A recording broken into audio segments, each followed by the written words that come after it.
এই আয়োজনের জন্য মাননীয় প্রধানমন্ত্রীকে অন্তরের অন্তঃস্থল থেকে এলাকাবাসীর পক্ষ থেকে আমি গভীর কৃতজ্ঞতা জ্ঞাপন করছি।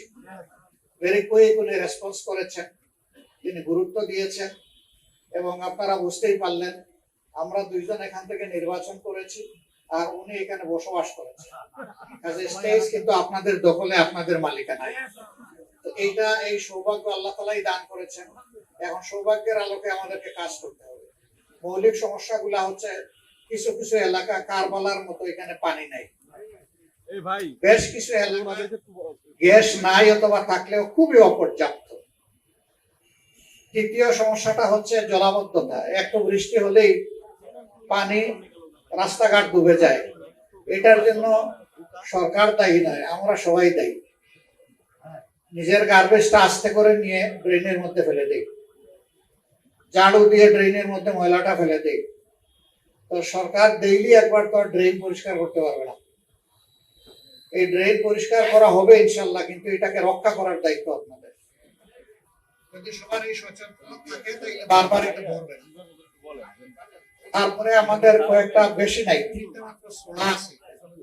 সোড়াগুলার একই অবস্থা, সবাই নিয়ে সোড়ার মধ্যে ময়লাগুলা ফেলে দেয়।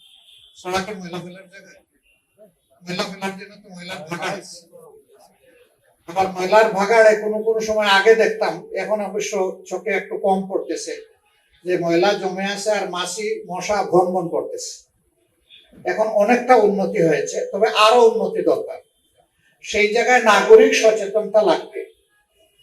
আপনারাও আপনাদের দায়িত্বটা পালন করবেন, নগরও তার দায়িত্ব সে পালন করবে।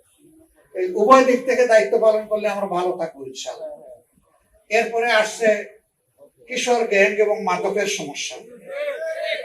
এই দেখেন আওয়াজ এখানে সবচেয়ে বেশি জোরালো, এবং এইটা নিয়ে আমাদের মা বোনেরা বেশি শঙ্কিত।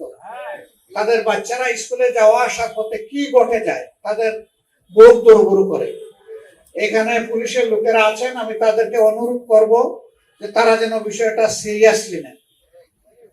তারপরে আছে আপনাদের সমস্যাগুলোর মধ্যে স্কুলের কোথাও কোথাও কিছু অনিয়ম, কিছু দুর্নীতি পর্যায়ের বিষয়, সেইটাও মন্ত্রী মহোদয় শুনে গেলেন। তিনি যথাযথ মন্ত্রণালয়কে এগুলা ইনশাল্লাহ আমি আশা করি যে তিনি পৌঁছাবেন, পার্শ্ব করবেন। এই কয়েকটা মৌলিক সমস্যা বড় মাত্রায়।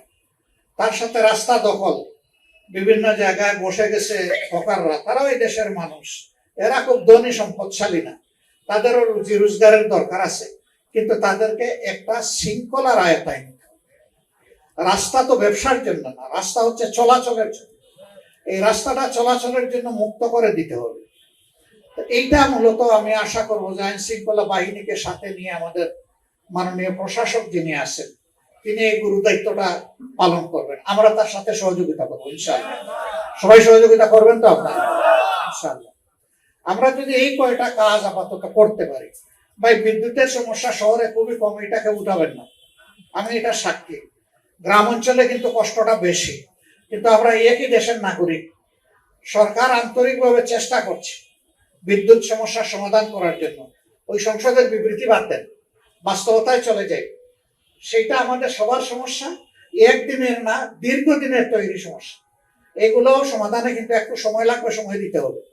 এবং আমরা আশা করি যদি সরকারের সঙ্গত উদ্যোগে বিরোধী দলও আমরা যথাযথ সহযোগিতা করি, আমরা একটা ভালো দেশ গড়তে পারবো ইনশাআল্লাহ। দেশ শুধু সরকারি দলের না, শুধু বিরোধী দলের না, দেশ আপামর জনগণের। আমরা আপনাদের চৌকিদার, পাহারাদার, এর বেশি কিছু না। আপনাদের জীবন, সম্পদ এবং ইজ্জতের আমরা হচ্ছে পাহারাদার। আমরা এই পাহারাদারিটা করতে চাই। আর আমি একটু মাপ চাচ্ছি, মাননীয় প্রধানমন্ত্রী যেমন সারা দেশের দায়িত্ব পালন করেন, ঠিক আমার উপরেও বিরোধী দলীয় নেতা হিসেবে এইরকমই কাছাকাছি একটা দায়িত্ব, যার কারণে প্রতিদিন আমার পক্ষে আপনাদের কাছে আসা সম্ভব হয় না। যদিও আমার মন চায়, অন্তর চায়, অনুভব করি, কিন্তু যখনই সময় পাই আমি চলে আসি আপনাদের কাছে। তা আমিও আসবো, আপনারাও যাবেন। এইভাবে ইনশাল্লাহ মিলেমিশে আমরা কাজ করব। হ্যাঁ, আর কিছু কিছু ব্যাপার নিয়ে আপনারা সরাসরি মাননীয় প্রতিমন্ত্রী অ্যাক্সেস দিয়েছেন, আপনারা তাকে রিচ করবেন ইনশাআল্লাহ। তাকে এই উদারতার জন্য, এবং এই এলাকার সাবেক বাসিন্দা, আর আমরা আজকে নাগরিকত্ব একটা দিয়ে দিলাম এই এলাকায়। আপনারা অসুবিধা নাই তো নাগরিকত্ব? মাশাআল্লাহ। তো সেই হিসাবে আমরা ওনাকে এই এলাকার নাগরিক হিসাবে আপনারা ওনাকে রিচ করবেন ইনশাআল্লাহ। সবাইকে ধন্যবাদ। যেহেতু আমরা কিছু জায়গা দেখবো, আরো কিছু জায়গায় বসবো, আরো আসবো, আরো একসাথে কাজ করব। দেশ আমাদের সবার, আল্লাহ তাআলা আমাদের সবাইকে একসাথে মিলেমিশে কাজ করার তৌফিক দিন। আসসালামু আলাইকুম ওয়া রাহমাতুল্লাহ। আমি সরি, এখানে অনেক কর্মকর্তা বৃন্দ আছেন, আমি সবাইকে অ্যাড্রেস করতে পারলাম না। তারা আমাদেরই ভাই, তারা এই সমাজের গুরুদায়িত্ব পালন করছেন। তাদেরও হাত শক্তিশালী এবং স্বচ্ছ করার দায়িত্ব আমাদের। আমরা ইনশাল্লাহ তাদের সাথেও সহযোগিতা করব। ঠিক আছে? তাদেরকে কেউ মানে পুলিশ দেখলেই রাগ করবেন না যে পুলিশ কি করে, এই সমস্ত গ্যাঞ্জাম সামলাইতে পারে না, কিশোর গ্যাং সামাল দিতে পারে না, মাদক সামাল দিতে পারে না। ভাই পুলিশ কয়জন? মানুষ তো অনেক। আগে সচেতনতা দরকার। সব পুলিশের উপর দিলে চলবে না তো, আমাদেরও দায়িত্ব নিতে হবে। আমার সন্তানের পাহারাদারি আমার করতে হবে। কার সাথে উঠে, কার সাথে বসে, কখন কি করে, কোথায় যায়, এর খবর আমি রাখলাম না, সব দায়িত্ব পুলিশকে দিয়ে দিলাম। পুলিশকে সামাল দিতে পারবে এটা? এই জন্য আমাদের সকলেরও কিছু গার্জিয়ানশিপের জায়গা থেকে দায়িত্ব পালন করতে হবে।